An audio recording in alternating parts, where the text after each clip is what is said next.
So if you're a PCM student, maybe in 11th or 12th grade, or you've just wrapped up your board exams, this is for you. Seriously, because the career advice you're probably getting from your parents, your teachers, your school, look, it's not wrong, but it is definitely outdated. They're all telling you, get into engineering, right?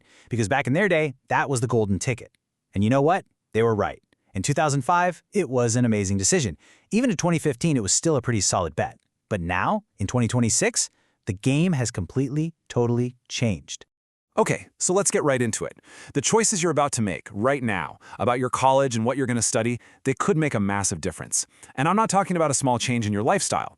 We're talking about the difference between earning maybe 4 lakhs a year and 40 lakhs a year. And no, I am not exaggerating. This is not some big flashy number I'm throwing out to grab your attention.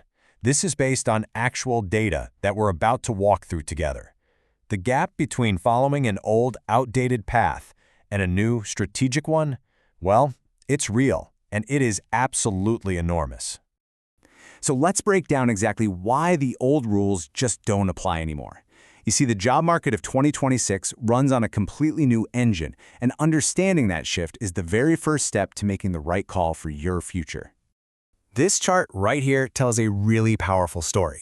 While the average salary bump in India is hovering around 9.1%, just look at the number for AI and machine learning specialists. It skyrockets to 37%. This shows you plain as day that while some careers are kind of jogging along, others are literally sprinting into the future. And this gets to the absolute heart of it. Gone are the days of mass hiring, where companies would just show up and recruit entire batches from colleges. That's over. Today, it is all about skill-based hiring. They're looking for specialists, even among freshers, people who can bring specific, high-demand skills to the table from day one. All right, so with that in mind, let's follow the money, shall we? We'll start with some of the big, mainstream tech careers that are still incredibly profitable, if you know how to play the game. Software engineering is still one of the safest bets for a PCM student, for sure.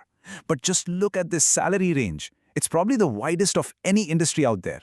On one hand, you could join a services company and start at around 4 lakhs, or you could land a job at a product company and start at 10 to 15 lakhs. And if you crack a FANG company, we're talking Google, Amazon, that league, you're looking at 20 to 30 lakhs straight out of college. And then look at how that gap just gets wider and wider by mid-career. It's the same degree, same graduation year, but a totally different outcome. And it doesn't even stop there. Even within those software jobs, specialization pays a huge premium.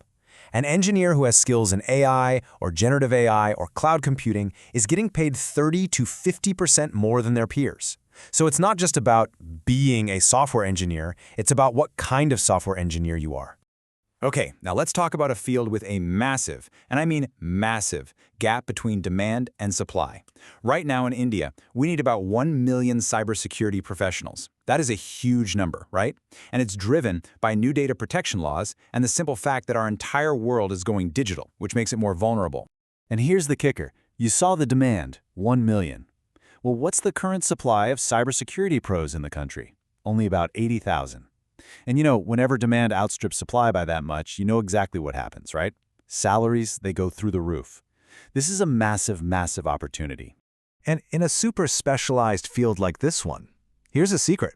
Your certifications can actually matter more than your degree. Seriously, getting a certification like CEH for an entry-level job can immediately bump up your starting salary. And as you grow, getting certifications like OSCP or CISSP become absolutely critical for moving up and making more money. All right, let's move beyond the usual tech roles that everyone talks about. There are some incredible, high-paying careers out there that most PCM students, and let's be honest, their parents, have never even heard of. Let's call them engineering's hidden gems. First up, quantitative finance, or what they call quants. So what do these people do? Well, they don't trade stocks based on a gut feeling. They build these incredibly deep, complex mathematical models that use data to decide when to buy, when to sell, how much to buy, all of it. It's a world where math and programming make all the big money decisions, not emotion. And the pay for doing all that? It is absolutely staggering. According to Glassdoor, the average salary for a quant trader in India is 50.5 lakhs rupees. Let me say that again, 50.5 lakhs. This is, hands down, the single highest paying opportunity for PCM students in India right now, full stop. Next up is actuarial science. Now, this field has a really unique model. You literally earn as you learn. Actuaries are the people who use math and statistics to calculate risk for big insurance companies. And as you can see, with every set of professional exams you clear, your salary takes a pretty big jump. It's a long road for sure. It requires a lot of patience, but the financial rewards are built right into the journey. And how about this one? Patent law. This might be the most underrated career for a science graduate. Just think about it for a second. When a big pharma company wants to patent a new drug, they can't just hire any old lawyer. They need someone who understands the law and the really complex science behind that drug. That unique blend of technical and legal expertise is incredibly valuable and always in high demand. Okay, finally, let's look ahead. If you're a bit of a risk taker, if you like betting on the future, then focusing on these emerging sectors could be an incredibly smart move. These are the industries that are getting ready to define the next big phase of the Indian economy. Just take a look at these sectors. We're talking semiconductors, where India is investing huge amounts of money. EV and battery tech, which is totally transforming the auto industry. Space tech, which is shifting from being just government-run to a private industry. And of course, defense tech and renewable energy. These aren't just buzzwords, you guys. They are the epicenters of future job growth. And here's the perfect example of the financial upside. A job in the EV and battery tech space, on average, pays 45% more than a similar role in the old-school automobile industry. So lining up your career with where the world is going isn't just a smart idea, it's a very profitable one. So, what's the big takeaway from all this? What's the bottom line?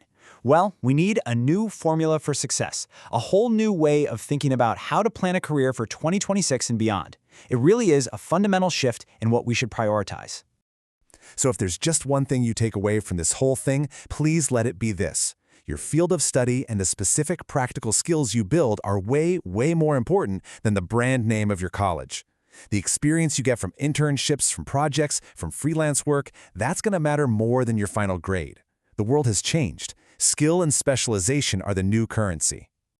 Ultimately, you want your career to be moving in the same direction the world is moving. It's that simple. So I'll leave you with this one question to think about. As you plan your next steps, are you preparing for the jobs of yesterday, or are you building the skills for the world of tomorrow?